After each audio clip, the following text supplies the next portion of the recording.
Hi guys, everybody. How are you? Olá, turmas, tudo bem? I am a English teacher Patrícia, juntamente com a professora Ivoneide. Nesse módulo 3 aqui nós vamos trabalhar Dictionary. That's a Dictionary. Vamos falar um pouquinho sobre o dicionário, né? Muita gente fica se perguntando se o dicionário ele é bom para nossas aulas de inglês, se ele é ruim, né? Vamos falar aí sobre os mitos e verdades sobre o dicionário? Very good? Então vamos nós aqui. Você sabe usar o dicionário? A pergunta é essa, né?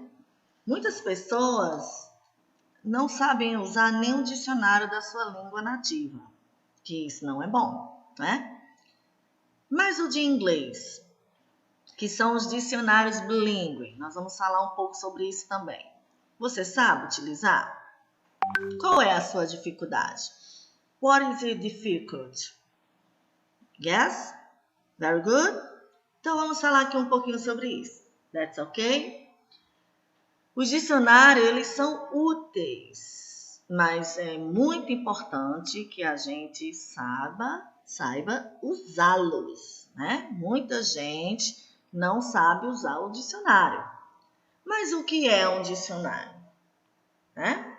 O dicionário é um livro no qual procuramos as palavras que nós não conhecemos, ou que as palavras aparecem em ordem alfabética, ou, por exemplo, na letra D a gente encontra um exemplo, a palavra dicionário e todas as suas definições.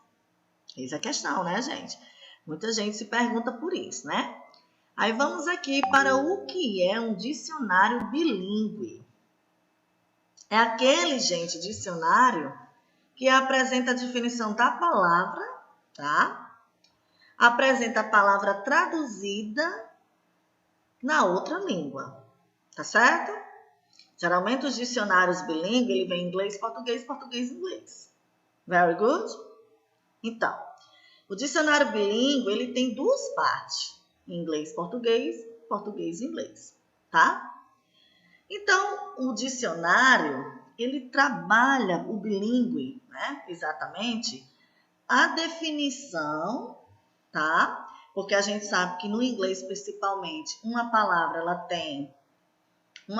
em inglês, ela tem vários sentidos, tá? É onde entra a definição e a sua respectiva tradução de acordo com o contexto, tá certo? Todo dicionário tem um índice, tá? Logo nas primeiras páginas. É importante a gente dar atenção a isso aí. Você não pode, quando se deparar pela primeira vez aí com um dicionário, principalmente um bilíngue, você não dá atenção a esses detalhes, como, por exemplo, o índice, né? Geralmente o índice ele vem nas primeiras páginas, tá? É conveniente que a gente olhe esse índice, tá? Para a gente ficar sabendo o que mais contém e que poderá nos ajudar. Vou dar um exemplo aqui para vocês, tá? Listas de números ordinais, os cardinais, listas de verbos irregulares, países, nacionalidades, tá? Isso aí varia de dicionário para dicionário, mas 90% dos dicionários vem tudo isso aí, tá certo? No índice. Outra coisa importantíssima, tá, gente? Importantíssima. É as abreviações, tá? Ah, mas as abreviações não são iguais a português, em alguns casos sim, tá bom? Mas precisamos ter essa consciência e procurar entender. Very good? Então, vamos começar aqui com as abreviações. Vocês estão vendo aí o do S, que é de substantivo. ADJ, adjetivo.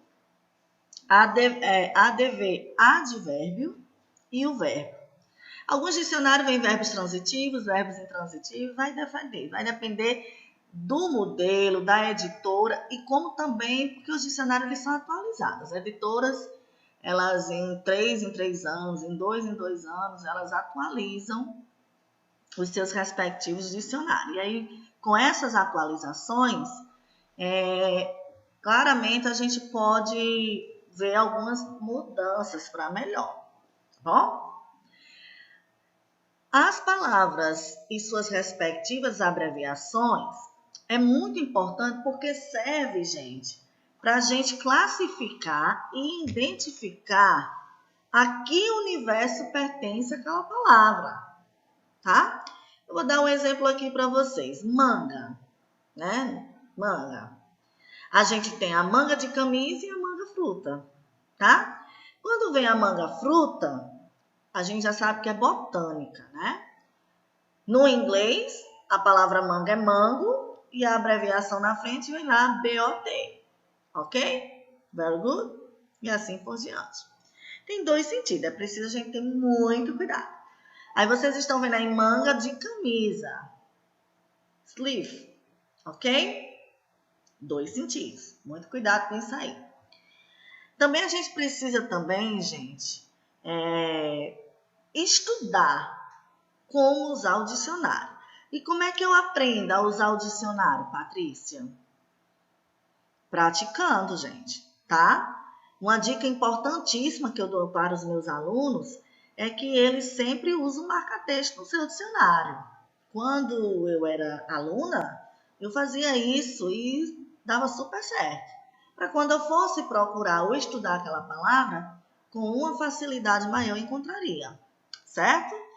Tem pessoas até que para cada letra, a cada 3 em 3 letras, muda a cor do marca-texto para facilitar. Very good? Vamos aqui para esse exemplo, gente, tá? Vocês estão vendo aí, quando a gente procura, a palavra procurada está em inglês, a gente percebe que normalmente ela está em negrito, ou seja, bem escurinha, em destaque, certo? E há a pronúncia entre as duas barras. Olha, gente, isso aqui, essas barras que vocês verem nos dicionários bilíngues, tá? É como pronunciar. Existem fonemas em inglês que deixam você até assim, meu Deus, esse fonema não parece uma letra. Very good. Também no dicionário tem esses fonemas, tá? Dog, né? É um substantivo. Olha o S aqui, ó. Tá aqui para vocês. Very good. Dog é um substantivo comum, tá? A sua tradução específica, cachorro, tá? Cão, very good. Macho da raposa, tá? Lobo, do lobo. E patife, ok? Existem vários contextos. A gente precisa ter só cuidado com isso. Very good? Existem algumas coisas que devemos lembrar sempre quando a gente procura palavras em um dicionário bilíngue, tá? Exemplo, as palavras que estão sempre em ordem alfabética, não se esqueça que em inglês, tá? Como agora também na nossa língua portuguesa, tem as letrinhas K, W e Y. K, W e A. Very good? A gente também pode procurar do inglês para o português, ou vice-versa. Eu sempre dou a dica para o meu aluno que ele procure do português para o inglês. Quando ele tiver mais apto ao dicionário, ou com mais uma prática, uma practice, ele pode sim do inglês para o português, tá? O dicionário bilíngue traz traduções, não explicações. Cuidado, gente. Hoje já tem dicionário que traz explicações, tá? 2021 já existe dicionários que traz alguns tipos de explicações. Por que é um verbo, por que transformou, very good. Os verbos aparecem sempre no infinitivo. O que é o verbo no infinitivo, classe? Não está conjugado, tá? O verbo jogar, você vai encontrar lá play. O verbo pular, você vai encontrar lá jump. Então, os verbos sempre vão vir no infinitivo, tá? Muitas palavras podem ter mais de um significado, exatamente, tá? Atenção para isso aí. Para contextualizar, precisa ter cuidado, tá bom? Esse exercício aqui a gente vai pular, gente, porque o exercício de vocês será através de formulários, very good? E aí aqui vocês vão ver aqui um pouquinho, tá? De uma dica cultural. que é importante. Quando dizemos muito obrigada, a outra pessoa responde de nada, né? Então, vamos verificar como dizer obrigado em inglês e a fala de nada. E do famoso de nada, tá bom? Thank you, muito obrigado.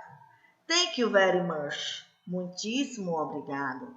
Thanks, obrigado informal, que é o mais informal, mais basic, tá? E aí eu quero dizer de nada, eu vou dizer you welcome, tá? Que significa de nada. Literalmente, o significado é você é bem-vindo, só que ele também pode ser de nada. Very good? Observe que no quadro tem you are, é a forma contraída, tá, gente? De you are. Very good? E aí tá vendo aqui, ó. Thank you very much, you're welcome. Então vamos aqui para tipo de texto, né? Que é um cartaz de cinema.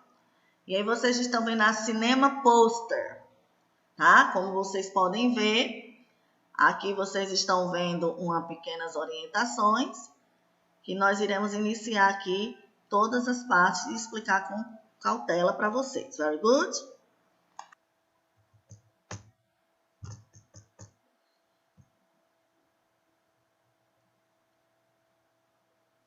Como já vimos em aulas anteriores, para entender um texto em inglês que esteja num cartaz, numa propaganda, não é necessário traduzir palavra por palavra. Exatamente, turma. Sempre eu digo para o meu aluno que para você traduzir uma questão enunciado, um texto, você não precisa estar traduzindo palavra por palavra. Você vai pegar as palavras já conhecidas, você vai tentando contextualizar com as palavras que você já conhece, os cognatos, os falsos cognatos, enfim, tá bom? Não precisa você estar fazendo esse processo de traduzir palavra por palavra, tá? As figuras, as fotos, diagramas, tá? São dicas super importantes, a gente chama de dicas tipográficas, tá? Que se refere a esse texto, tá? Que se refere a texto. Ajuda muito, tá bom? Então, vamos aqui para... Agora, vamos mais a umas dicas de identificação no texto. Very good. Atenção aqui, tá? Como vocês podem ver, tem aí o price, que é preço. Valor, quando custa também vários números iguais a português. Como também a moeda americana é o dólar, cujo símbolo é USS, com um tracinho no meio do segundo S. Ou somente o S com um tracinho. Telephone number, que é número de telefone. Very good? Aí vamos aqui relembrar o vocabulário dos dias da semana, days of the week. E aí vocês estão vendo as suas respectivas abreviações, como também existem essas abreviações na língua portuguesa. E também vocês estão vendo aqui um detalhe super importante, turma, com relação aos dias da semana em inglês, tá? Os dias da semana em inglês começam com letra maiúscula, tá? Você não pode esquecer que a letra maiúscula, ela é usada nos dias da semana, mas se for no meio de uma frase, o dia da semana, não tem problema. Ele vai continuar com a letrinha maiúscula. Very good? Como vocês podem ver aqui, ó, mostrar aqui para você, ó, pintadinho de amarelo, tá? Os dias da semana são esses em inglês. Sunday, Monday, Tuesday, Wednesday, Thursday, Friday, Saturday, tá? E todos eles iniciaram com letrinhas maiúsculas, tá? Todos eles aqui iniciaram com letras maiúsculas. E aqui são as suas respectivas abreviações. Very good? Aqui, ó, as abreviações, que geralmente são as 3 primeiras letras, tá? Outra dica importante, né? Horário, né? No Brasil, a gente tem 24 horas, né? É muito comum a gente ouvir 1 hora a 24 horas, como nas rádios, programas de TV, como também os períodos do dia, manhã, tarde e noite, 14 horas e 20 minutos, 17 horas e 30 minutos, 22 horas, não é isso? Já nos Estados Unidos, gente, essa questão do horário é diferente da nossa, tá? Lá as horas são divididas em 2 partes. As horas são contadas de 1 a 12 a.m., que é antes do meio-dia, de 1 a 12 p.m., depois do meio-dia. Ok? Very good? E aí vocês estão vendo aqui, tá? Algumas palavrinhas que são super importantes, tá? São super importantes aqui, que é a questão de midnight, que é meia-noite, e meio-dia, midday ou now. Eu acho melhor o midday, tá? Porque é a mistura do night, que é noite, com mid, que é meio. Very good? A mistura do mid, tá? Que é meio, e day, que é dia. Very good? E aí tá aqui o pôster do filme Pretty Woman, tá? Mulher bonita. Don't miss it tonight, where will present the prevalent and often great move, Pretty Woman, why Julia Roberts and Heath Ledger. There's a season will start at 8 p.m. Tickets and Village Lady Models, Planada Shop. Sandra for next week, Monday to Friday. Season and 3 and 6:30 and 8 p.m. Saturday and Sunday, season and 10 a.m. or 3, 6 and 18 and 30 p.m. Price, que são os preços. For student, it's $4. It's $4. For adults, it's $8. Alright? E aí vocês vão responder a atividade, gente, de vocês no formulário desse texto, tá, turma? Mas vale ressaltar que o dicionário, ele é importante, tá? Como eu falei para vocês, entre mito e verdade. É verdade que o dicionário, ele só atrapalha? Tá? Mito, sorry, é mito. Ele não só atrapalha, mas ele não pode ser o seu único recurso de interpretação de texto, tá? Ele não pode ser a palavra final, o recurso final, tá certo? Outra pergunta que os alunos fazem muito para mim. Os dicionários bilíngues, eles não veem todas as palavras? É mito também, gente, porque vai depender da editora, tá? Tem editoras que, além de vir todas as suas respectivas significados e traduções, ainda contextualiza dando exemplos, tá? Vai depender da editora, tá bom? Outra coisa, o dicionário, quando você começa a usar, ele causa dor na vista, dor nos olhos? Tem alunos que perguntam isso para mim, né, gente? Eu tenho que responder. Aí é verdade. Se você ficar todavia só olhando para o dicionário, olhando, e não contextualizando, não fazendo aquele esquema de estratégia de leitura, realmente você vai ficar com uma tremenda dor nos olhos e dor de cabeça, tá bom, gente? Então, são muitos mitos e verdades sobre o dicionário, mas eu acredito que com essa aula de hoje vocês vão compreender melhor e esclarecer melhor como funciona, tá bom? Então, vou terminar por aqui. Very good. Uma boa semana aí de aula para vocês, tá? Até a próxima aula, se Deus quiser.